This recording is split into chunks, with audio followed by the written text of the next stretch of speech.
Hello everyone, welcome to my UPSC.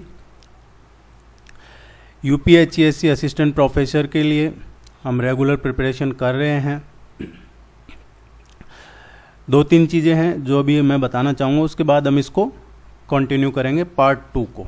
Part first हो चुका है, अगर आपने नहीं देखा है तो ज़रूर देखिएगा, या फिर इसके नीचे डिस्क्रिप्शन में आपको सारी डिटेल मिल जाएगी। देखिए, टेस्ट सीरीज़ में जो डिस्काउंट चल रहा था वो 15 अगस्त तक था, लेकिन कल कुछ लोगों को इशू रहा है, उसकी वजह से ये एक दिन और एक्सटेंड कर दिया है और ये 16 अगस्त को 10 PM तक आप इसको ज्वाइन करेंगे तो लिंक अवेलेबल है नीचे डिस्क्रिप्शन में टेस्ट सीरीज़ का। आपको वही डिस्काउंट रहेगा आज के लिए और इसको एक्सटेंड कर दिया है, बाकी बाद में ये नहीं रहेगा। दूसरा, जिन्होंने टेस्ट सीरीज ज्वाइन कर रखी है सबको नोट्स भेज दिए हैं, फिर भी अगर किसी को कोई पर्टिकुलर यूनिट टॉपिक के नोट्स नहीं मिले हों या अभी तक जितने टेस्ट हो चुके हैं वो नहीं मिले हों, तो आपके पास कॉन्टैक्ट डिटेल है या फिर डिस्क्रिप्शन में नीचे नंबर अवेलेबल है, उस पर आप व्हाट्सएप पे मैसेज कर दीजिएगा, आपको उसके नोट्स मिल जाएंगे। टोटल कंप्लीट हिंदी और इंग्लिश मीडियम में नोट्स अवेलेबल हैं, आप ज़रूर मैसेज कीजिएगा। अगर आपको अभी तक टोटल पूरे सिलेबस के नोट्स नहीं मिले हैं तो करंट अफेयर्स का जो है वो जुलाई तक का अपडेटेड अवेलेबल है। नेक्स्ट अपडेटेड आपको जैसे ही अपडेट होगा अगस्त के लास्ट या सितंबर में, उस टाइम आपको प्रोवाइड करवा दिया जाएगा। सो आप ले लीजिएगा ये नोट्स, जिन्होंने टेस्ट सीरीज ज्वाइन कर रखी है। जिन्होंने ज्वाइन नहीं किया वो आज ज्वाइन कर लीजिए, बाद में इसमें आप फीस कम वगैरह के लिए कहते हैं हो नहीं पाएगा। हिस्ट्री का कंप्लीट हो चुका है, पॉलिटी का एक पार्ट हो चुका है, दूसरा पार्ट हम आज डिस्कस करेंगे। इसमें 4th A तक हम कर चुके हैं पहले पार्ट में, जो फंडामेंटल ड्यूटीज़ हैं आर्टिकल 51A में। देखिए, आप काफ़ी लोग देख रहे हैं, सब्सक्राइब नहीं कर रहे हैं, तो मेरी रिक्वेस्ट है सब्सक्राइब कर लीजिएगा, उससे थोड़ा सा हमें भी मोटिवेशन मिलता है। Let's begin. पार्ट 5 की बात करते हैं। 5वां पार्ट जो है ये है यूनियन, संघ।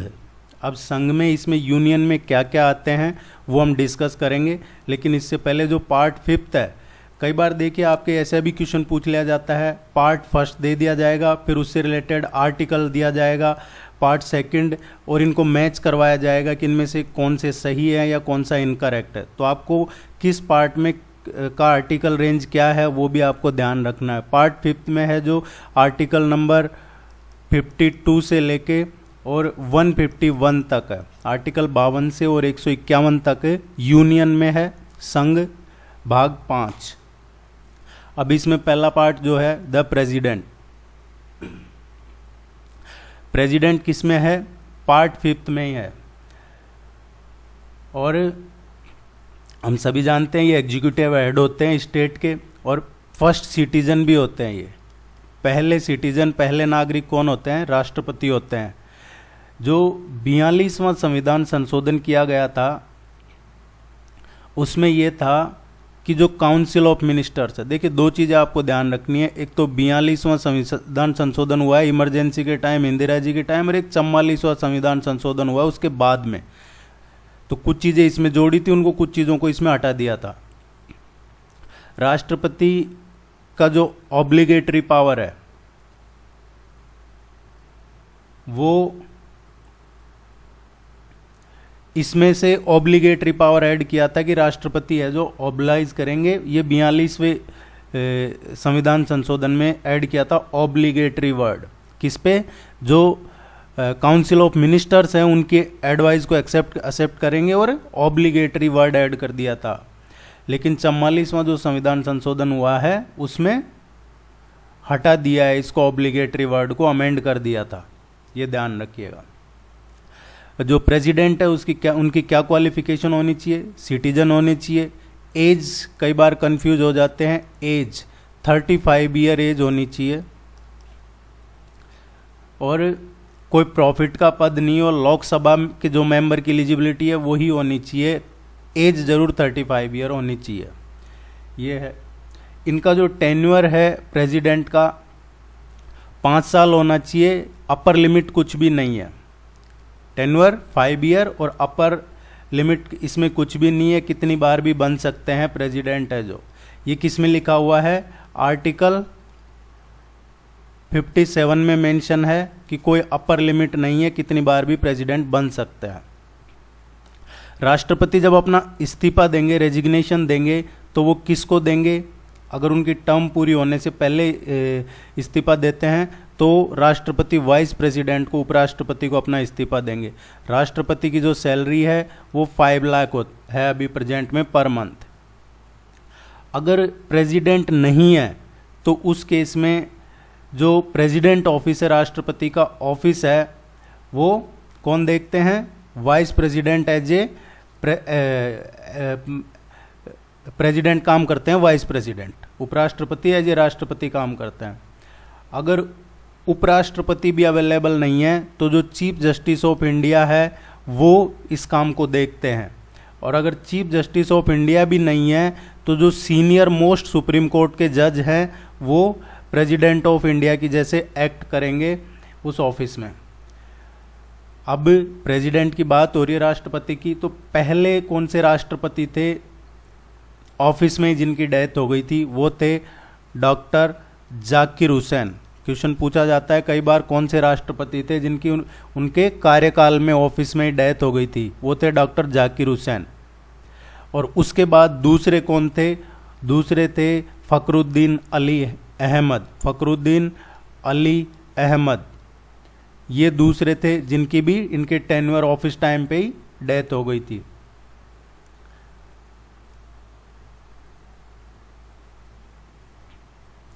और ऐसे कौन से चीफ जस्टिस ऑफ इंडिया रहे हैं जिन्होंने एज ए राष्ट्रपति काम किया है? वो थे हिदायतुल्ला, जस्टिस एम हिदायतुल्ला। ये नाम ध्यान रखिएगा, जस्टिस एम हिदायतुल्ला है। ये पहले चीफ जस्टिस ऑफ इंडिया थे जो अपॉइंट किए थे एज ए प्रेसिडेंट। ये कब से कब रहे थे? 1969 से, और 1969 में ही रहे थे ये, जुलाई से और अगस्त 1969 तक रहे थे ये। जुलाई 1969 से अगस्त 1969 तक ये एम हिदायतुल्ला जो चीफ जस्टिस थे ये एज ए प्रेसिडेंट रहे थे। इसमें जो इम्पीचमेंट है प्रेसिडेंट का, इम्पीच का वायलेशन ऑफ कॉन्स्टिट्यूशन के बेस पे इम्पीच किया जा सकता है प्रेसिडेंट को, महाभियोग, ये आर्टिकल 61 में लिखा हुआ है। ये नोट्स वगैरह आपको सब मिल जाएंगे अगर आप टेस्ट सीरीज ज्वाइन करते हैं तो टेस्ट सीरीज ज्वाइन कर लीजिएगा, अभी उसमें ऑफर वगैरह चल रहा है। पावर क्या है प्रेसिडेंट की? तो देखिए जो important exam point of view से है पावर, एक तो जो 12 मेंबर्स ये राज्यसभा में नॉमिनेट करते हैं वो इनकी पावर है। दूसरा, इनके पास वीटो पावर है। इनके पास आर्टिकल 72 में क्या है? पार्डन पावर है इनके पास, कि वो किसी सज़ा को कम कर सकते हैं और माफ़ कर सकते हैं, इस तरीके का आर्टिकल 72 में है इनके पास। Pardon power, reprieve power, respite power, remission power, जो पनिशमेंट है उसको सस्पेंड कर देना या कम्यूट कर देना, रिमिट कर देना, किसी व्यक्ति की सज़ा को, डेथ सेंटेंस वगैरह को कम करना, ये आर्टिकल 72 में राष्ट्रपति के पास पावर है। एक और कि अगर पार्लियामेंट सेशन में नहीं है तो आर्टिकल 123 के अकॉर्डिंग ये सेशन बुला सकते हैं, ऑर्डिनेंस जारी कर सकते हैं। ये राष्ट्रपति के पास ये पावर है। ऐसी पावर गवर्नेंस के पावर भी पास भी होती है राज्यपाल के पास, वो भी विधानसभा है जो उसका सेशन बुला सकते हैं अगर विधानसभा फंक्शन में उस टाइम पे नहीं है तो, सेशन में नहीं है तो वो भी हम आगे डिस्कस करेंगे। ये प्रेसिडेंट के बारे में था कुछ। आर्टिकल 72, आर्टिकल 123, आर्टिकल 61, ये कुछ जरूर आपको ध्यान रखने हैं। आर्टिकल 57 और ये कुछ नाम जो बताए, ऑफिस ड्यूरिंग डेथ हुई है या पहले जो सीजेआई थे वो एज ए प्रेसिडेंट रहे, आप इनको कहीं नोट कर लीजिएगा या ध्यान में रखिएगा, ये यूजफुल है आपके एग्जाम पॉइंट ऑफ व्यू से। देखिए इमरजेंसी पावर भी राष्ट्रपति के पास होती है। जो नेशनल इमरजेंसी आर्टिकल 352, या फिर किसी राज्य में इमरजेंसी लगानी हो आर्टिकल 356, या फाइनेंशियल इमरजेंसी लगानी हो आर्टिकल 360, ये भी राष्ट्रपति के पास पावर है। तो ये तीनों ध्यान रखिएगा, कई बार मैचिंग में क्वेश्चन पूछ लिया जाता है। आर्टिकल 352 नेशनल इमरजेंसी, आर्टिकल राष्ट्रपति का शासन राज्य में आर्टिकल 356, और फाइनेंशियल इमरजेंसी आर्टिकल 360। अब बात करते हैं उपराष्ट्रपति। आर्टिकल कॉन्स्टिट्यूशन का जो आर्टिकल 63 है उसमें लिखा हुआ है कि राष्ट्रपति का उपराष्ट्रपति का पोस्ट होना चाहिए, ये इलेक्टेड होने चाहिए।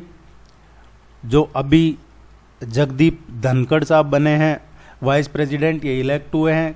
कहाँ से इलेक्ट हुए हैं? बोथ द हाउस, जो पार्लियामेंट के दोनों हाउस हैं उनसे इलेक्ट हुए हैं। ये वाइस प्रेसिडेंट होते हैं, इनको क्या बोला जाता है? ये एक्स ऑफिसियो चेयरमैन होते हैं। एक्स ऑफिसियो चेयरमैन किसके होते हैं? Council of states. Council of states, और काउंसिल ऑफ स्टेट्स क्या है? राज्यसभा। जो राज्यसभा है उसके एक्स ऑफिसियो चेयरमैन होते हैं, और उसी को काउंसिल ऑफ स्टेट बोलते हैं।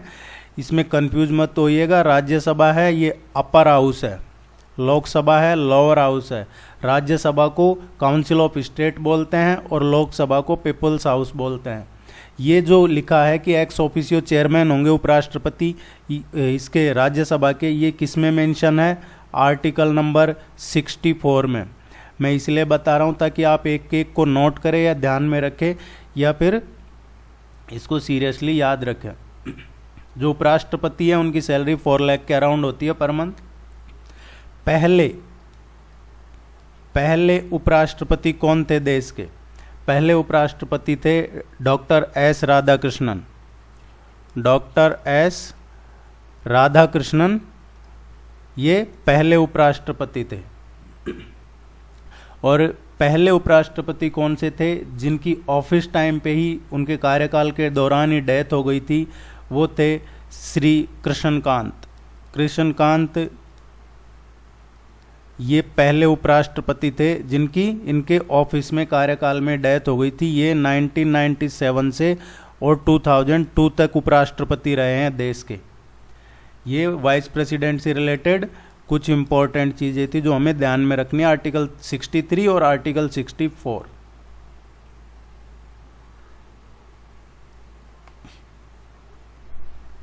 नेक्स्ट बात करते हैं काउंसिल ऑफ मिनिस्टर्स की। देखिए ये जो आपको यहाँ बताया जा रहा है इससे बाहर कुछ नहीं आने वाला है, और जो कुछ बचेगा वो टेस्ट में कवर करवा देंगे, इसलिए आप एक एक पॉइंट को अच्छे से ध्यान में रखिएगा।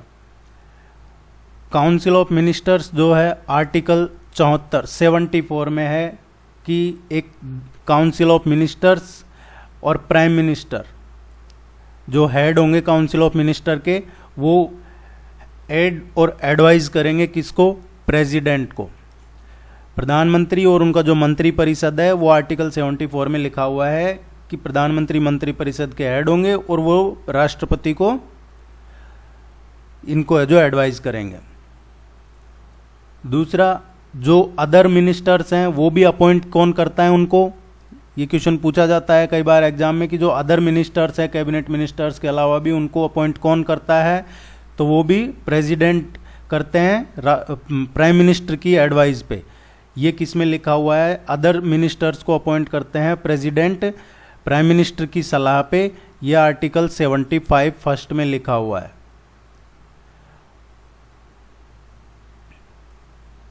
देखिए कोई भी मिनिस्टर बना दिया, अब वो ना लोकसभा के मेंबर है ना राज्यसभा के मेंबर है, किसी भी हाउस के मेंबर नहीं है, तो वो 6 मंथ के अंदर अंदर किसी एक हाउस की मेंबरशिप लेनी पड़ेगी उनको, चाहे इलेक्शन लड़े या राज्यसभा में उनको नॉमिनेट किया जाए। ये आर्टिकल 75 फिफ्थ में लिखा हुआ है।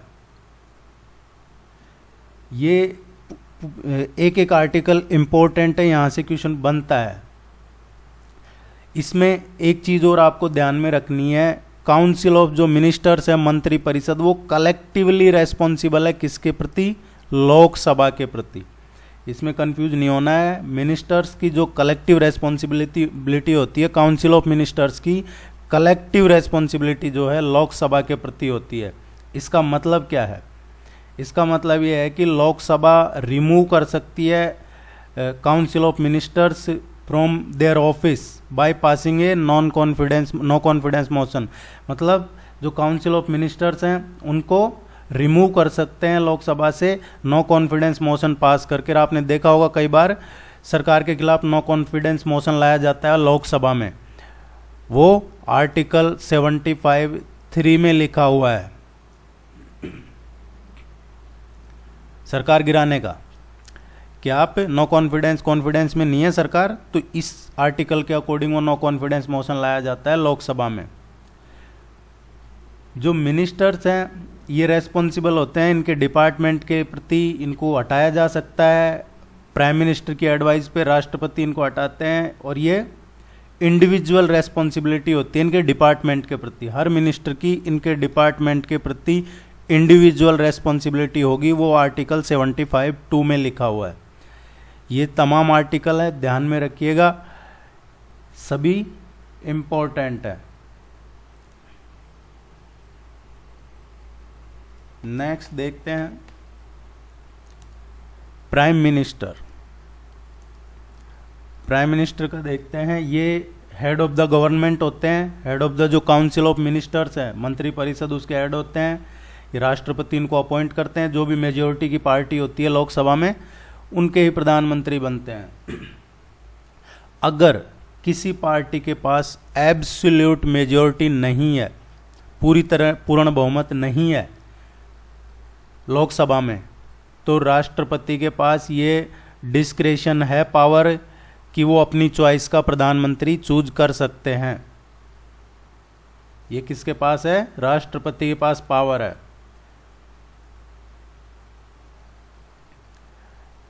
प्राइम मिनिस्टर की जो ड्यूटीज वगैरह हैं वो किस में मेंशन है? आर्टिकल 78 में। आर्टिकल 78 में प्राइम मिनिस्टर की क्या ड्यूटीज वगैरह हैं वो इसमें मेंशन है। एक और चीज, अगर सरकार हार जाती है लोकसभा में तो प्रधानमंत्री और उनका जो सारा कैबिनेट है उनको रिजाइन करना होता है, लेकिन वो राज्यसभा में हारते हैं तो ये ऑब्लिगेटरी नहीं है कि वो राज्यसभा से इस्तीफा दें। ये ध्यान रखिएगा, अगर गवर्नमेंट डिफीट होती है लोकसभा में तो प्राइम मिनिस्टर और उनके पूरे कैबिनेट को रिजाइन करना होता है, लेकिन अगर वो डिफीट होते हैं राज्यसभा इलेक्शन में तो वहाँ पे रेजिग्नेशन ऑब्लिगेटरी नहीं है। प्राइम मिनिस्टर से रिलेटेड चीज़ें कुछ देख लेते हैं जो पूछी जाती है। पंडित जवाहरलाल नेहरू पहले प्राइम मिनिस्टर थे, ये सभी को पता है, और वही सबसे अभी तक लॉन्गेस्ट सर्विंग प्राइम मिनिस्टर रहे हैं, आज तक सबसे ज़्यादा टाइम तक प्रधानमंत्री रहे हैं। एक अकेले जो एक्टिंग एज ए कार्यवाहक एक्टिंग प्राइम मिनिस्टर रहे हैं वो कौन रहे हैं? वो रहे हैं गुलजारी लाल नंदा। गुलजारी लाल नंदा है, ये एक्टिंग प्राइम मिनिस्टर रहे हैं, और एक बार नहीं ये 2 बार एक्टिंग प्राइम मिनिस्टर रहे हैं। जब लाल बहादुर शास्त्री की जो ताशकंद में डेथ हो गई थी उस टाइम पे भी Gulzari Lal Nanda as a acting prime minister रहे थे दूसरी बार। ये ध्यान रखिएगा, इंपॉर्टेंट है। चौधरी चरण सिंह, जो चौधरी चरण सिंह है ये इकलौते ऐसे प्रधानमंत्री रहे हैं जिन्होंने पार्लियामेंट को फेस नहीं किया while he is in office. Parliament को फेस नहीं किया कभी, ये थे चौधरी चरण सिंह। सबसे यंगेस्ट प्राइम मिनिस्टर कौन रहे हैं? सबसे यंगेस्ट जो प्राइम मिनिस्टर रहे हैं वो राजीव गांधी जी रहे हैं, और जो सबसे ओल्डेस्ट प्राइम मिनिस्टर जो रहे हैं वो रहे हैं मोरारजी देसाई। सबसे कम टाइम के लिए जो प्राइम मिनिस्टर रहे हैं, अगर किसी प्राइम मिनिस्टर का कोई शॉर्टेस्ट टेन्योर रहा है तो वो रहा है मई 1996 से और जून 1996 तक अटल बिहारी जी का, अटल बिहारी वाजपेयी जी का टाइम रहा था। 13 दिन तक वो प्रधानमंत्री रहे थे। मई 1996 से जून 1996, 13 दिन के लिए अटल बिहारी प्रधानमंत्री रहे थे। सबसे कम टाइम के लिए ये शॉर्टेस्ट टेन्योर है। देखिए आप कुछ भी नहीं छूटेगा, यहाँ तैयारी कीजिए, टेस्ट सीरीज ज्वाइन कर लीजिए, आपको नोट्स, टेस्ट, मॉक टेस्ट सब मिल जाएगा। कंटिन्यूटी ज़रूरी है, ऐसे नहीं आप 3 दिन पढ़ लिए 2 दिन नहीं पढ़े तो वो उसमें फिर आपका नहीं हो पाएगा। कुछ लोग जो पिछली बार भी सीरियस नहीं थे, उनमें से कुछ लोग इस बार भी सीरियस नहीं है, वो एक्सपेक्ट कर रहे हैं कि लास्ट के 7 दिन में जो हम टेस्ट सीरीज फ्री प्रोवाइड करवा देंगे और वो 7 दिन में पढ़ के सब कर लेंगे। तो पिछली बार भी इसी मौके में थे कि लास्ट के 7 दिन में फ्री मिल जाएगा और वो कर लेंगे। इस बार भी वो फ़ोन करके यही पूछ रहे हैं कि कब फ्री देने वाले हो, तो इसका मतलब वो इस बार भी सीरियस नहीं है। तो ऐसे लोगों को टाइम वेस्ट करना होता है। यूनियन लेजिस्लेचर, जो यूनियन लेजिस्लेचर है ये लेजिस्लेचर ऑफ यूनियन है और इसको क्या बोलते हैं, पार्लियामेंट।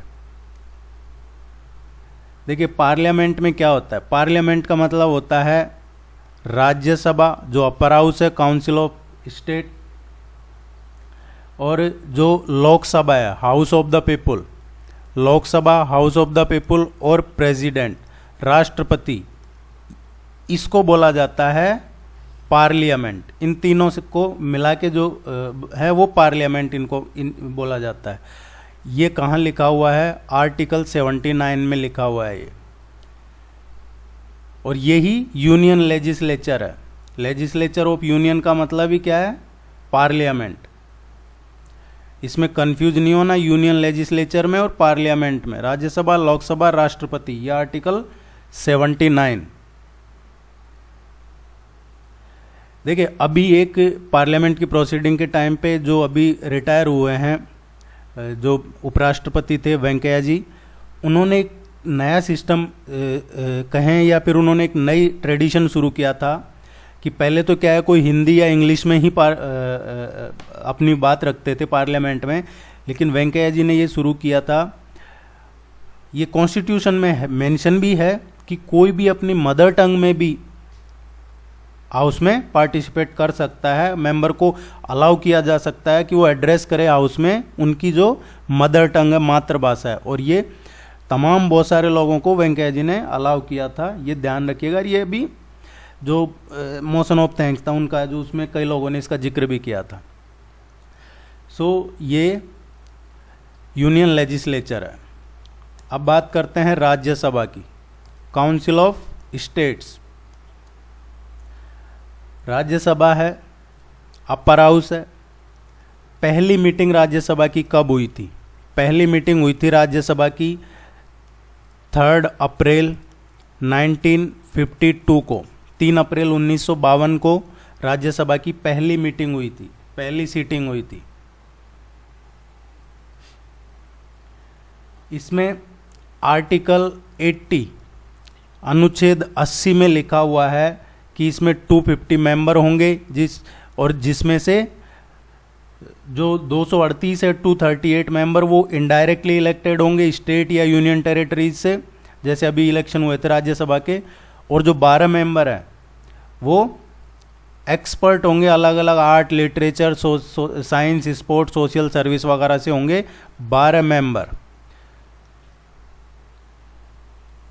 ये भी आपको ध्यान में रखना है।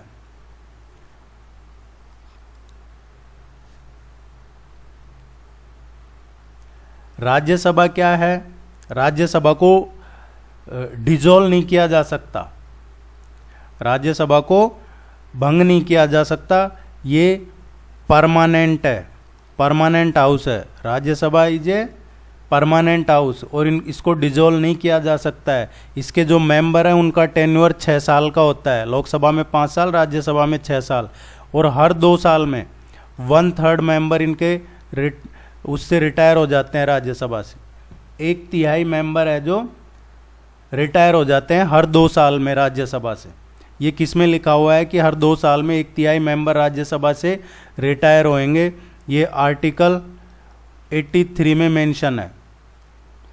ये परमानेंट हाउस है, ये भी आर्टिकल 83 में ही मेंशन है, डिसॉल्व नहीं किया जा सकता। देखिए एक जो लोकसभा और राज्यसभा का क्वेश्चन पूछा जाता है वो ये है कि दोनों में जो लेजिस्लेटिव पावर है वो लगभग सेम शेयर करते हैं। ये इसके अलावा बाकी जो मनी बिल है उसको राज्यसभा के पास पावर नहीं है ओवरराइड करने का, मनी बिल की बात हो रही है, जबकि लोकसभा उसको ओवरराइडिंग पावर है लोकसभा के पास मनी बिल में। मनी बिल लोकसभा के पास ओवरराइडिंग पावर है। लोकसभा की बात कर लेते हैं। लोकसभा है ये पीपल्स हाउस है। पहली बार लोकसभा की मीटिंग कब हुई थी? सीटिंग पहली बार जो लोकसभा की हुई थी वो 13 मई 1952 को हुई थी, 13 मई 1952 को।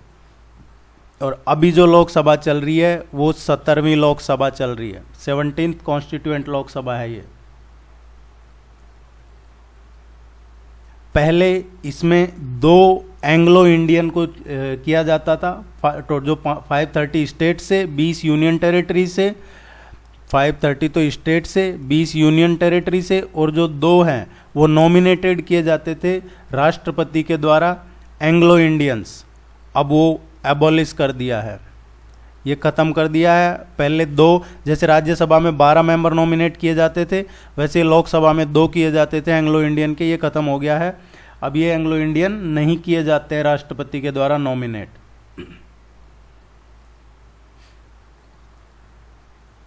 एक और इनकी जो मेंबरशिप है पार्लियामेंट की या लोकसभा की मेंबरशिप का जो किस आर्टिकल में है? आर्टिकल 84 में है कि इसका क्या एलिजिबिलिटी होगी इसका मेंबर बनने के लिए। देखिए, लोकसभा में 25 साल से कम एज नहीं होनी चाहिए, जबकि राज्यसभा में 30 ईयर से कम एज नहीं होनी चाहिए। ये ध्यान रखना आपको, लोकसभा में 25 साल और राज्यसभा में 30 साल से कम एज नहीं होनी चाहिए। मनी बिल, एक क्वेश्चन जो पूछा जाता है मनी बिल का, इसको सिर्फ लोकसभा में ही इनिशिएट किया जा सकता है। इसको मनी बिल को है जो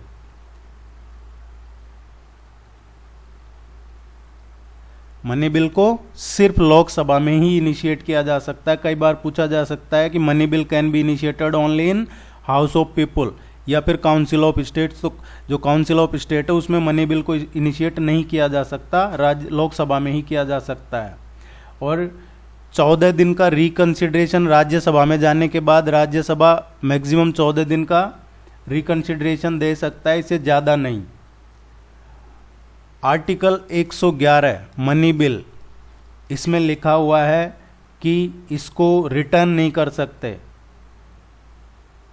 राष्ट्रपति, रिकंसिडरेशन के लिए इसको रिटर्न नहीं कर सकते हैं मनी बिल को। ये आर्टिकल 111 में मेंशन है, ये ध्यान में रखिएगा आप। है जो आर्टिकल 111, ये जो एज है 25 राज्यसभा के लिए, 30 लोकसभा के लिए, और आर्टिकल 84 जिसमें क्या एलिजिबिलिटी है, इंपॉर्टेंट है।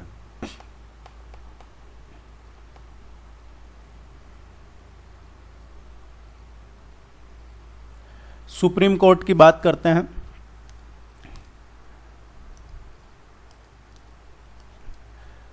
सुप्रीम कोर्ट कब इनॉग्रेशन हुआ है इसका? ये 28 जनवरी 1950 को सुप्रीम कोर्ट का, जो सुप्रीम कोर्ट ऑफ इंडिया है, ये इसका इनॉग्रेशन हुआ है, जो अभी प्रेजेंट में सुप्रीम कोर्ट है।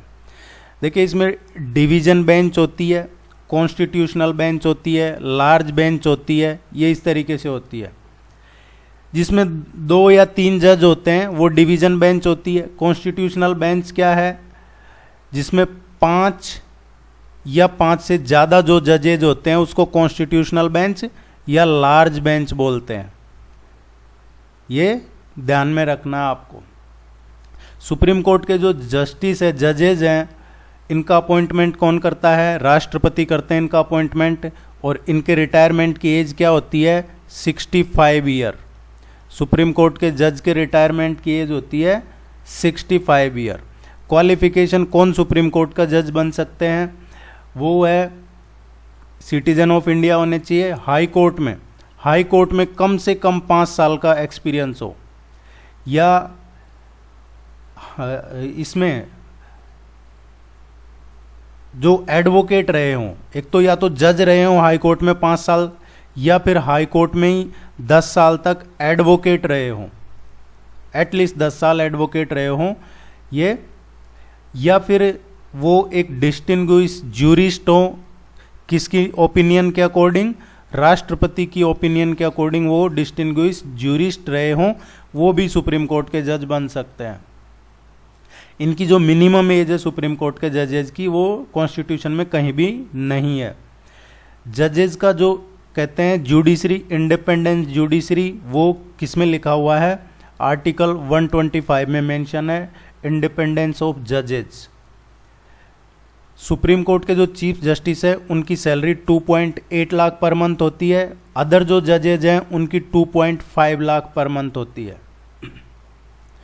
जजेज को कैसे हटाया जा सकता है, जज को हटाया जा सकता है मिसबिहेवियर या इनकैपेसिटी के ग्राउंड पे।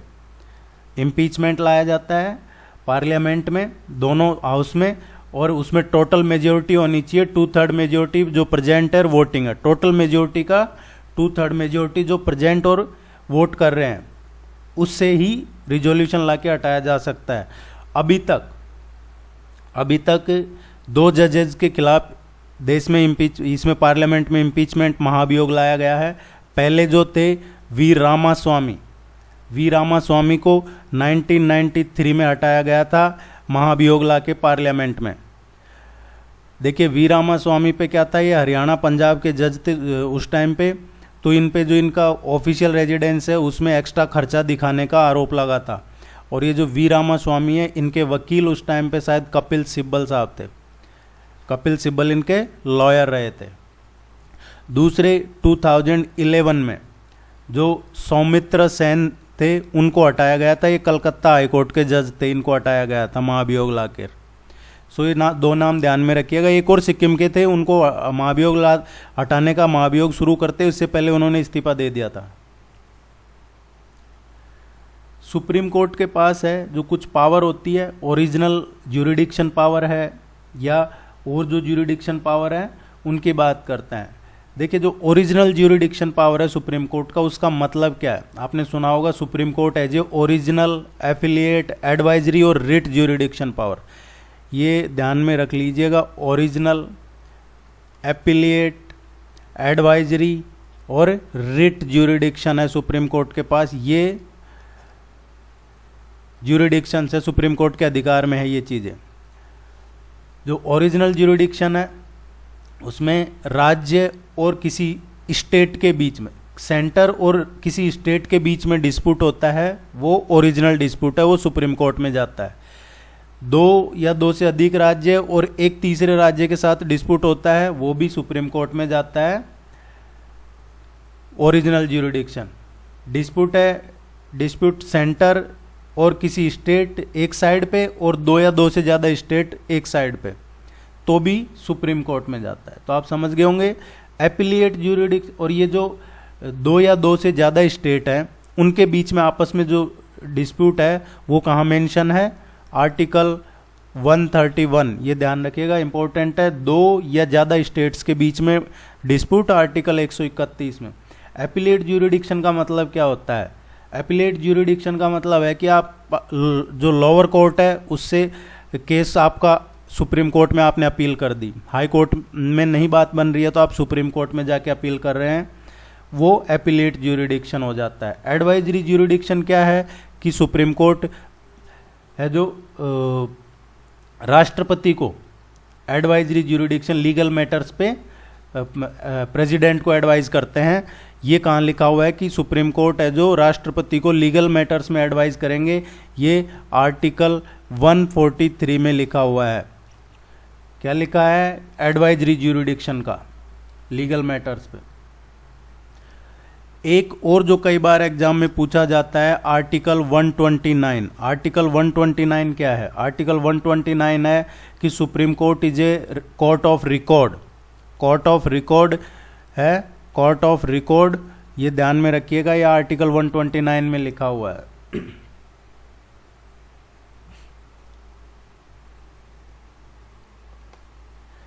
नेक्स्ट कैग की बात करते हैं, controller and auditor general. CAG, इसमें आर्टिकल जो आते हैं, आर्टिकल 148 से और 151 तक कैग से रिलेटेड है। कैग का अपॉइंटमेंट कौन करता है? कैग का अपॉइंटमेंट प्रेसिडेंट करते हैं। ये किस में लिखा हुआ है? आर्टिकल 148 में। कैग है, जितने भी रिसीट है या एक्सपेंडिचर है, चाहे वो केंद्र सरकार के हो या राज्य सरकार के हो, उनकी ऑडिट करता है।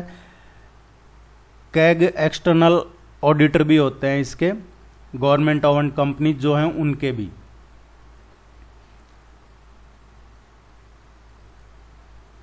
पहले कैग कौन थे देश के? पहले जो कैग थे वी नरहरि राव। पहले कैग कौन थे? वी नरहरि राव। वी नरहरि राव ये देश के पहले कैग थे। 1948 से और 1954 तक रहे हैं, ये नोट कर लीजिएगा कहीं। जबकि कैग का ऑफिस कब बन गया था? कैग का ऑफिस बना था 1860 में ही बन गया था, लेकिन ये भारत के पहले थे। जो कैग है उनको भी कैसे हटाया जा सकता है उनकी पोस्ट से? जो सुप्रीम कोर्ट के जजेस पे रूल को जैसे हटाया जा सकता है, वही सेम मैनर में कैग को भी हटाया जा सकता है। कैग बाद में है जो किसी भी फर्दर गवर्नमेंट ऑफिस में काम नहीं कर सकते, जो कोई प्रॉफिट का पद हो उस पर काम नहीं कर सकते। कैग की जो सैलरी है वो कहाँ से मिलती है? कंसोलिडेटेड फंड ऑफ इंडिया, इससे सैलरी मिलती है। अभी प्रेजेंट में कैग कौन है? अभी प्रेजेंट में कैग हैं जीसी मुर्मू। जीसी मुर्मू अभी प्रेजेंट में कैग है। जीसी मुर्मू का नहीं पता जिनको, जीसी मुर्मू पहले लेफ्टिनेंट गवर्नर रहे हैं। आर्टिकल 370 हटाया था जब पहले जो उपराज्यपाल बनाए थे, ये जीसी मुर्मू ही बनाए थे। जीसी मुर्मू का और ज़्यादा नहीं पता। तो जब जो अभी के प्राइम मिनिस्टर हैं नरेंद्र मोदी, ये जब गुजरात में चीफ मिनिस्टर थे उस टाइम इनके प्रिंसिपल सेक्रेटरी थे जीसी मुर्मू। गुजरात में जब मुख्यमंत्री थे उस टाइम इनके प्रिंसिपल सेक्रेटरी जीसी मुर्मू रहे थे। यही अभी कैग है।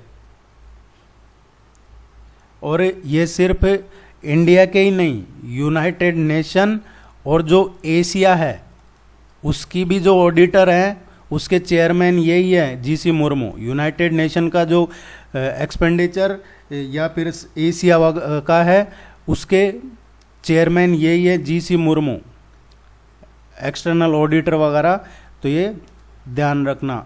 क्वेश्चन यूनाइटेड नेशन का भी पूछा जा सकता है, एशिया का भी पूछा जा सकता है। Attorney general of India. Attorney general of India ये हाईएस्ट लॉ ऑफिसर होते हैं। जैसे सुप्रीम कोर्ट के सीजेआई होते हैं, वैसे ये हाईएस्ट लॉ ऑफिसर होते हैं कंट्री के। इनको अपॉइंट कौन करता है?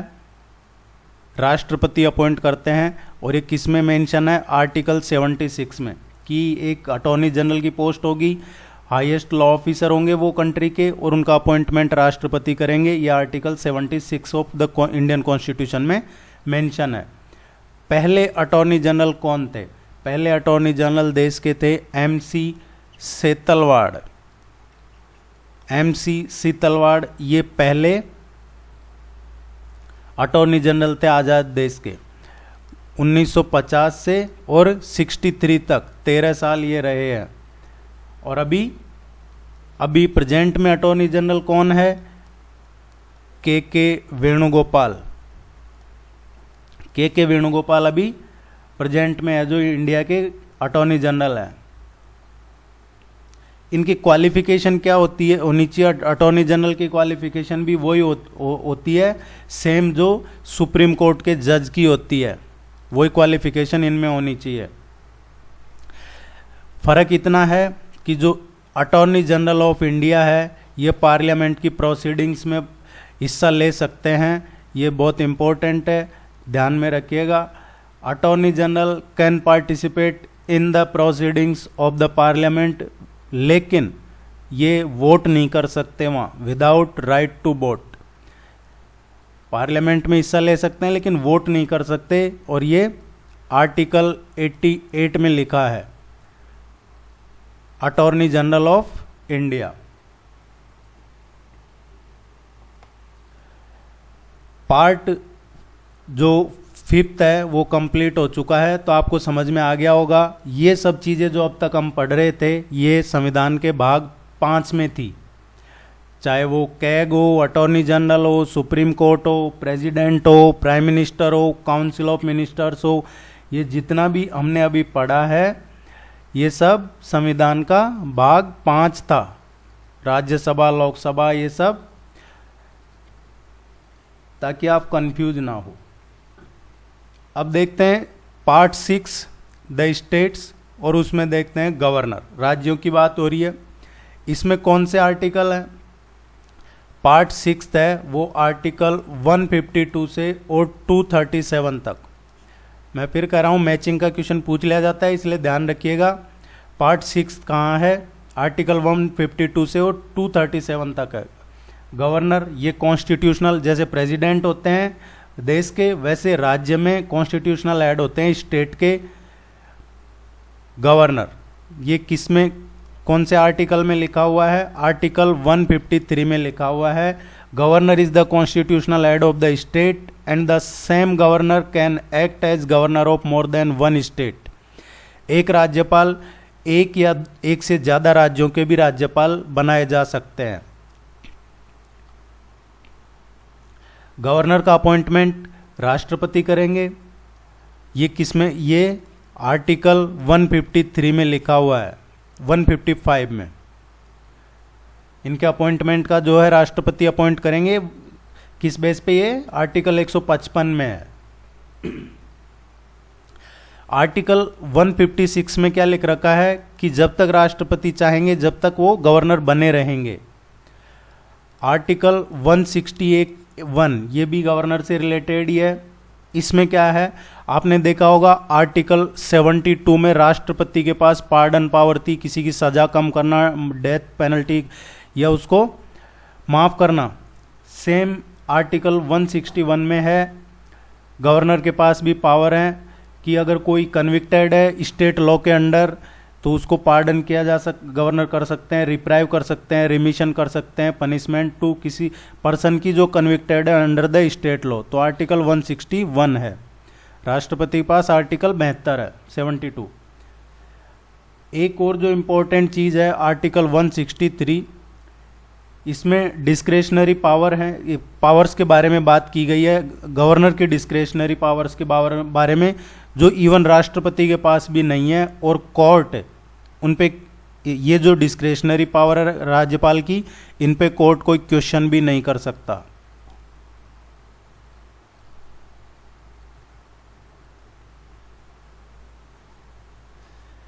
जहां पे लेजिस्लेटिव काउंसिल होगी वहां पे आर्टिकल 171 के अकॉर्डिंग राज्यपाल कुछ लोगों को नॉमिनेट कर सकते हैं, जो literature, science, art, cooperative movement या सोशल सर्विस वगैरह से होंगे। जैसे 12 लोगों को राष्ट्रपति नॉमिनेट कर सकते हैं, वैसे जो लेजिस्लेटिव काउंसिल होगी, विधान परिषद, उसमें राज्यपाल नॉमिनेट कर सकते हैं। जैसा हमने पढ़ा आर्टिकल 123 1 2 3, इसमें पार्लियामेंट सेशन में नहीं है तो प्रेसिडेंट ऑर्डिनेंस इशू कर सकते हैं। वैसे ही आर्टिकल है 213, इसमें गवर्नर ऑर्डिनेंस इशू कर सकते हैं अगर during the recess of state legislature. इसमें कंफ्यूज नहीं होना, गवर्नर के लिए जो एज होती है 35 ईयर मिनिमम एज होनी चाहिए गवर्नर के लिए।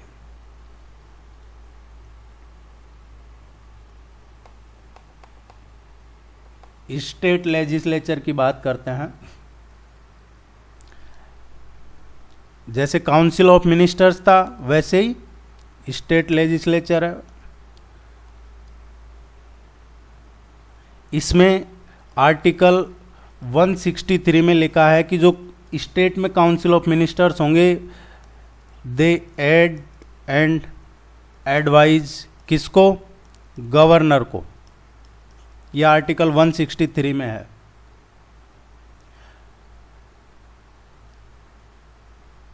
आर्टिकल 165 में क्या है कि हर स्टेट के एडवोकेट जनरल होंगे। अभी हमने पढ़ा था सेंटर में attorney general of India article 76, वैसे ही आर्टिकल 165 में है कि हर स्टेट के लिए एडवोकेट जनरल होने चाहिए। आर्टिकल 169 क्या कहता है, ये स्टेट लेजिस्लेचर की बात हो रही है, विधानसभा।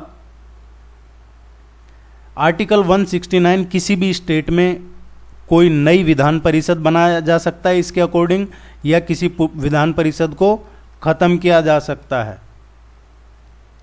ये आर्टिकल 169 में है। अभी कितनी विधान परिषद है टोटल? अभी इंडिया में है जो 6 राज्य हैं जहाँ पे लेजिस्लेटिव काउंसिल है, विधान परिषद है। वो हैं आंध्र प्रदेश है, बिहार है, कर्नाटका है और महाराष्ट्र है, यूपी है और तेलंगाना है। आंध्र प्रदेश, बिहार, कर्नाटक, महाराष्ट्र, यूपी और उत्तर प्रदेश और तेलंगाना, यहाँ पे अभी लेजिस्लेटिव काउंसिल है। लेजिस्लेटिव काउंसिल में जो मेंबर हैं वो 60 से और 500 के बीच में वेरी करते हैं। 60 से कम नहीं होने चाहिए और 500 से ज़्यादा नहीं होने चाहिए विधान परिषद में। इसमें असेंबली में, विधानसभा में, राज्य की विधानसभा में 60 से और 500 के बीच में मेंबर होने चाहिए। 60 से कम नहीं होने चाहिए और 500 से ज़्यादा नहीं होने चाहिए। लेकिन कुछ एक्सेप्शन हैं, जैसे सिक्किम है, गोवा है, मिजोरम है, अरुणाचल प्रदेश है, नागालैंड है, पुडुचेरी है, यहाँ 60 से कम मेंबर हैं विधानसभा में।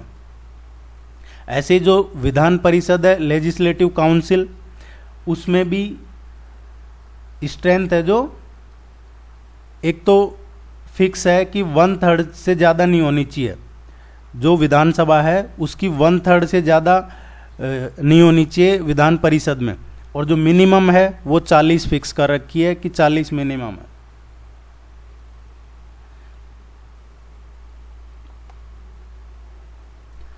हाई कोर्ट, सुप्रीम कोर्ट पढ़ा, अभी हाई कोर्ट देखते हैं। आप जब हाई कोर्ट पढ़ें तो सुप्रीम कोर्ट को भी वापस रिवाइज कर लीजिएगा। हाई कोर्ट देखिए, पहला सबसे पुराना जो हाई कोर्ट है वो कौन सा है? Calcutta high court. Calcutta high court ये 1862 में बना था। हालांकि बॉम्बे मद्रास हाई कोर्ट भी 1862 में ही बने हैं, लेकिन कलकत्ता सबसे पहले का है। अब अभी प्रेजेंट में देश में कितने हाई कोर्ट्स हैं? अभी देश में प्रेजेंट में 25 हाई कोर्ट्स हैं टोटल। और जो सबसे नए हाई कोर्ट है उनकी बात करें तो त्रिपुरा, मेघालय, मणिपुर, त्रिपुरा, मेघालय, मणिपुर के जो ये हाई कोर्ट हैं ये लेटेस्ट 2013 में बने थे। और सबसे जो अभी का है 25th हाई कोर्ट कौन सा है? वो है आंध्र प्रदेश का। 25वां high court of India Andhra Pradesh का। ये कब से एग्जिस्टेंस में आया है? ये जनवरी 1 2019 से, 1 जनवरी 2019 से ये फंक्शन करना शुरू किया, एग्जिस्टेंस में आया है। 25वां हाई कोर्ट देश का आंध्र प्रदेश। आप सब्सक्राइब जरूर कर लीजिएगा अगर अभी तक नहीं किया है तो। टेस्ट सीरीज का लिंक भी नीचे है। आज के लिए डिस्काउंट ऑफर अवेलेबल है, अराउंड 22.75% डिस्काउंट है। हिंदी इंग्लिश दोनों में अवेलेबल है, फिर वो डिस्काउंट नहीं रहेगा। Part 9 the panchayat. पंचायत जो है ये आर्टिकल 243 से और 243O ये पंचायत है। पंचायत की बात हो, पार्ट 9 और 73rd कॉन्स्टिट्यूशनल अमेंडमेंट एक्ट जो कब हुआ है? 1992 में। ये ध्यान रखना है। इसमें 3 इंपॉर्टेंट चीज़ें ध्यान रखनी है। ग्राम लेवल पे, विलेज लेवल पे क्या होगा? विलेज लेवल पे होगा एक ग्राम पंचायत। ग्राम पंचायत होगी एट विलेज लेवल। दूसरा जो होगा पंचायत समिति होगी, ये ब्लॉक लेवल पे होगी। पंचायत समिति ब्लॉक लेवल पे होगी। और तीसरा जो जिला परिषद है, जिला परिषद ये डिस्ट्रिक्ट लेवल पे होगी। ग्राम पंचायत गांव के लेवल पे, पंचायत समिति ब्लॉक लेवल पे और जिला परिषद डिस्ट्रिक्ट लेवल पे। ये पार्ट 9 में पंचायत में है। आर्टिकल 243 से 243 ओ 73rd कॉन्स्टिट्यूशनल अमेंडमेंट एक्ट 1992। बस यही ध्यान रखना आपको, इससे ज़्यादा इधर उधर जाना ही नहीं है। पार्ट 9th ए, पार्ट 9th ए में म्यूनिसिपैलिटीज़ है। म्यूनिसिपैलिटीज़ ये आर्टिकल 243 पी से और आर्टिकल 243 जेड जी रट लीजिएगा, कई बार पूछा जाता है मैचिंग क्वेश्चन में।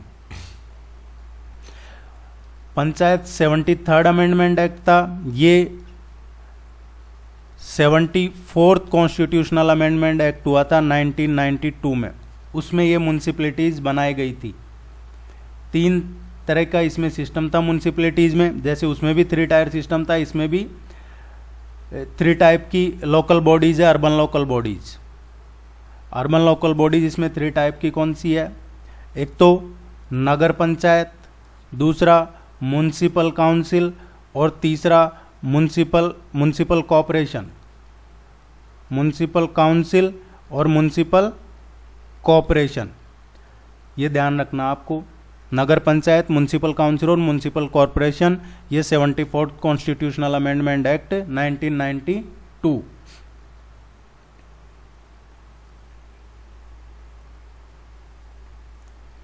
पहला जो म्युनिसिपल बॉडी था, पहला म्युनिसिपल बॉडी मद्रास, ये 1688 में ही बना दिया था। और जो कलकत्ता और बॉम्बे के म्युनिसिपल कॉरपोरेशंस है, ये 1726 में बने हैं, ध्यान में रखिएगा। मद्रास सबसे पुराना है।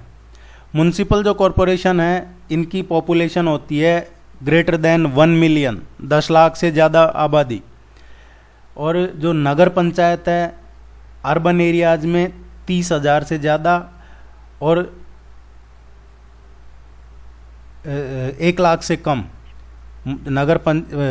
इसकी पंचायत की बात करें तो 30,000 से ज़्यादा और 1 लाख से कम। म्युनिसिपल जो काउंसिल है, उसमें भी जो अर्बन एरियाज है उसमें 2 लाख या इससे कम।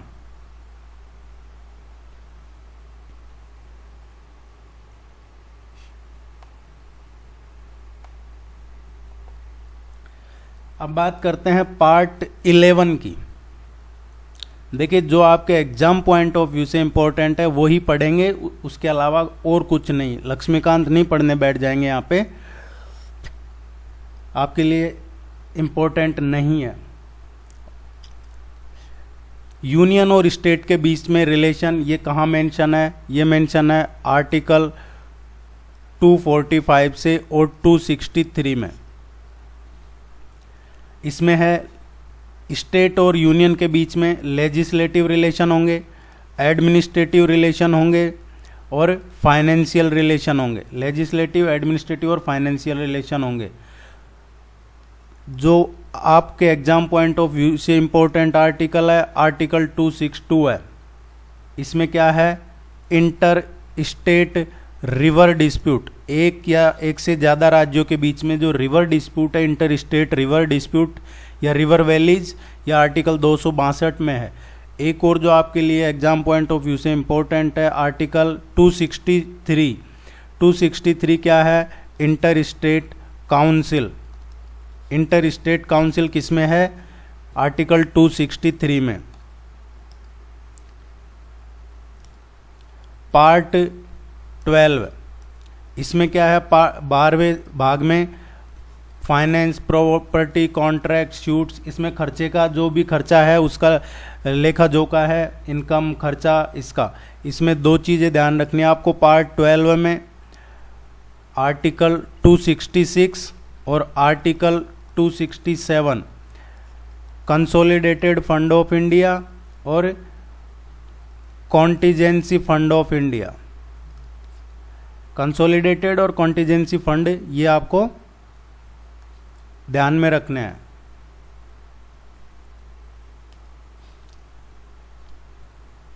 पार्ट 14 की बात करते हैं। इसमें सर्विसेज यूनियन और स्टेट के अंडर में। ये जो है पार्ट 14, ये आर्टिकल 308 से और 323 तक है। मैं फिर रिपीट कर रहा हूँ, ये जो पार्ट्स हैं उनकी कहाँ से किस आर्टिकल से और किस आर्टिकल तक ये पार्ट है वो जरूर ध्यान में रखिएगा। ऑल इंडिया सर्विसेज आर्टिकल 312 है। पब्लिक सर्विस कमीशन यूनियन और स्टेट के लिए, यूनियन और स्टेट के लिए पब्लिक सर्विस कमीशन आर्टिकल 315।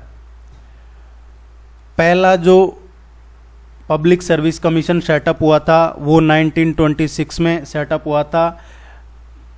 ली कमीशन की रिकमेंडेशन पे सेटअप हुआ था। ध्यान रखिएगा, 1926 में ली कमीशन ने रिकमेंड किया था, उसके बाद ये सेटअप हुआ था।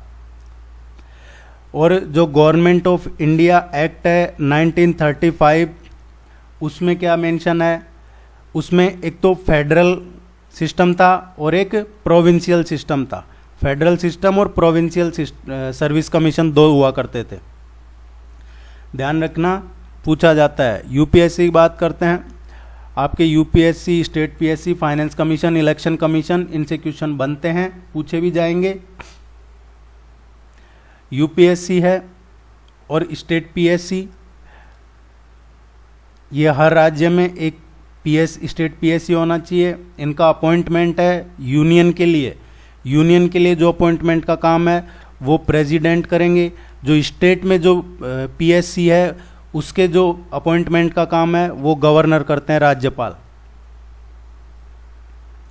देखिए, इनके मेंबर वही बन सकते हैं, कम से कम आधे मेंबर जिनके पास 10 साल का सिविल सर्वेंट का एक्सपीरियंस हो, चाहे वो सेंटर में हो या स्टेट में हो, सिविल सर्विसेज का एक्सपीरियंस हो मिनिमम 10 साल का। आधे मेंबर, आधे तो अपनी मर्जी से और दूसरे लगा देते हैं, किसी प्रोफेसर को लगा दिया, किसी और को लगा दिया। इनकी जो रिटायरमेंट की एज है, यूपीएससी की बात करते हैं तो यूपीएससी के जो मेंबर है उनकी रिटायरमेंट की एज 65 ईयर है। और जो स्टेट लेवल पे पीएससी है, स्टेट पीएससी, उनके जो मेंबर, स्टेट पीएससी या जॉइंट कमीशन, उनके जो मेंबर हैं उनकी 62 ईयर रिटायरमेंट की एज होती है। ये कुछ इंपॉर्टेंट चीजें आपको ध्यान में रखनी है। अब बात करते हैं इलेक्शंस की। इलेक्शन कमीशन, ये इलेक्शन है। इलेक्शंस का जो प्रोसीजर है सारा आर्टिकल 324 से 329 के बीच में है। इसमें जो आर्टिकल 324 है उसमें है कि क्या डायरेक्शन होंगी, control of election, election commission के पास होगा, क्या पावर होंगी, क्या, ये सारा इसमें आर्टिकल 324 में है। Superintendence, direction, control of election, election commission के पास होगा। आर्टिकल 325 में क्या मेंशन है, single electoral for every constituency, हर कॉन्स्टिट्यूएंसी के लिए सिंगल इलेक्टोरल रोल होगा। और कोई भी पर्सन जो इलिजिबल और ineligible for inclusion in electoral roll on the basis of race, किसी पे भी धर्म, जाति, इसके आधार पे उसको इलेक्शन से दूर नहीं किया जा सकता, रोका नहीं जा सकता। आर्टिकल 326 में क्या है,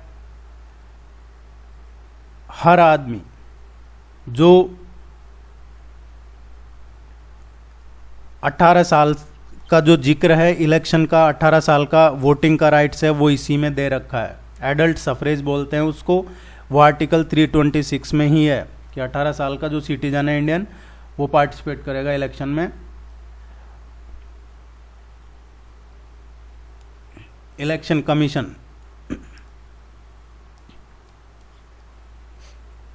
इलेक्शन कमीशन का क्वेश्चन आता है तो आपको ध्यान रखना है ये ऑटोनॉमस बॉडी है। ऑटोनॉमस के साथ साथ ये क्वाजी जुडिशियल है, क्वाजी जुडिशियल है, और ये कॉन्स्टिट्यूशनल बॉडी है। ऑटोनॉमस, क्वाजी जुडिशियल और कॉन्स्टिट्यूशनल बॉडी है।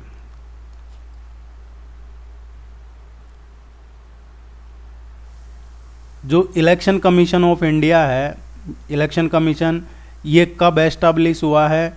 ये हुआ है 25 जनवरी 1950 को अंडर द आर्टिकल 324। पहले जो चीफ इलेक्शन कमिश्नर थे वो कौन थे? सुकुमार सेन पहले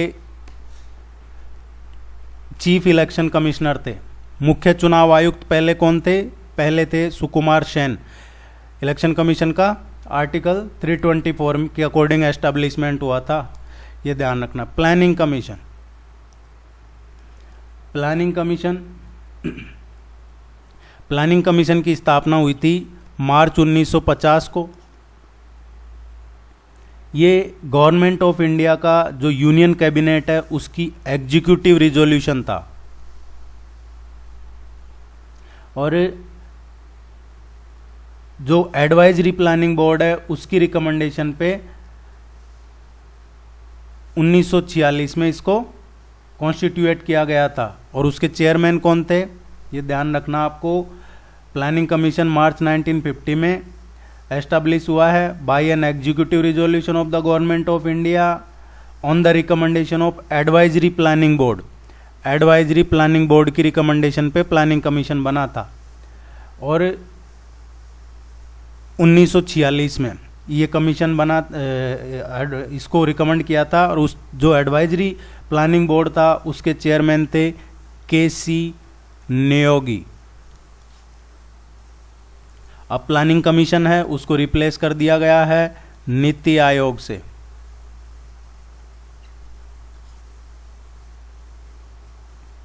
ये नीति आयोग से रिप्लेस कर दिया गया है अब इसको। नीति आयोग की बात करते हैं। ये थिंक टैंक है गवर्नमेंट ऑफ इंडिया का। नीति आयोग क्या है? National institution for transforming India आयोग। NITI Aayog national institution for transforming India आयोग। ये पॉलिसी थिंक टैंक है यूनियन गवर्नमेंट ऑफ इंडिया का। प्लानिंग कमीशन को रिप्लेस करके ही ये बनाया है 2015 में। और जो प्राइम मिनिस्टर है, प्रधानमंत्री, प्राइम मिनिस्टर ऑफ इंडिया, इसके हेड होते हैं एज ए चेयरपर्सन। ये 2015 में बनाया था। NDC national development council, national development council है। ये जो नेशनल प्लान है उसका रिव्यू करने के लिए ये बनाई गई थी 1952 में, कि जो नेशनल प्लान है, राष्ट्रीय प्लान है, उसका रिव्यू करने का काम था एनडीसी का, नेशनल डेवलपमेंट काउंसिल का।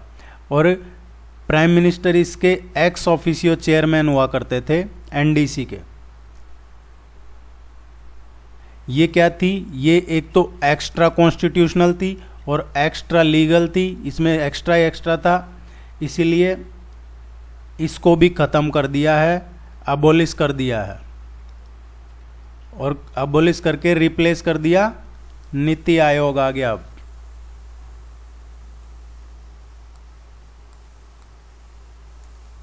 फाइनेंस कमीशन की बात करते हैं। Finance commission article 280 constitution of India ये प्रोवाइड करवाता है वित्त आयोग। वित्त आयोग क्या है? Quasi judicial. ये इंपॉर्टेंट है, ध्यान रखिएगा, ये पूछा जाता है एग्जाम में कई बार। और ये कौन कॉन्स्टिट्यूट करता है? Finance commission. ये कॉन्स्टिट्यूट करते हैं राष्ट्रपति हर 5 साल में। हर 5 साल में प्रेसिडेंट कॉन्स्टिट्यूट करते हैं वित्त आयोग को। इसमें फाइनेंस कमीशन में एक चेयरमैन होते हैं और इसके अलावा 4 मेंबर और होते हैं। एक अध्यक्ष होते हैं और उसके अलावा 4 अदर मेंबर और होते हैं इसमें। अभी प्रेजेंट का इसका देख लीजिएगा, अदरवाइज टेस्ट में करवाया है तो उसको रिपीट करने का क्या फायदा। अमेंडमेंट्स ऑफ द कॉन्स्टिट्यूशन, इसमें जो स्पेशल मेजॉरिटी है, सिंपल मेजॉरिटी है ये सारा अमेंडमेंट ऑफ कॉन्स्टिट्यूशन जो होता है, सिंपल मेजोरिटी से बिल पास हो गया, चाहे वो अमेंड कैसे करना है, ये सब कुछ आर्टिकल 368 में है। 368 में क्या दे रखा है, आप संविधान में कुछ भी अमेंड करोगे तो 368 के अकॉर्डिंग होना चाहिए। और ये किसने कहा है, सुप्रीम कोर्ट ने कहा था, सुप्रीम कोर्ट ऑफ इंडिया ने, जो केशवानंद भारती केस था। केशवानंद भारती केस नहीं पढ़ा अभी तक भी तो अब फिर पढ़ लीजिएगा, कम से कम 10वीं बार बोल रहा हूँ कि इसको ज़रूर पढ़ लीजिएगा, केशवानंद भारती केस को, 1973 का। इसमें सुप्रीम कोर्ट ने क्लियर कहा है कि जो बेसिक स्ट्रक्चर है कॉन्स्टिट्यूशन का, उसके अलावा कॉन्स्टिट्यूशन में कुछ भी अमेंड करना है तो आर्टिकल 368 को फॉलो करना पड़ेगा। तो संविधान में कुछ भी अमेंड करना है तो आर्टिकल 368 देखना पड़ेगा। ये पॉलिटी खत्म हो चुकी है, आपकी टेस्ट सीरीज अवेलेबल है। आज के लिए ऑफर और एक्सटेंड कर दिया है, ज्वाइन कर लीजिएगा, सब्सक्राइब करना मत भूलिए। और कोई क्वेरी हो तो आप ज़रूर पूछिएगा, नीचे कॉन्टैक्ट डिटेल दे रखी है, टेस्ट सीरीज़ का लिंक अवेलेबल है, उसमें आपको नोट्स, टेस्ट, सोल टेस्ट, मॉक टेस्ट, जो भी आपके एग्जाम पॉइंट ऑफ व्यू से ज़रूरी है वो सब मिल जाता है। Thank you very much, good luck.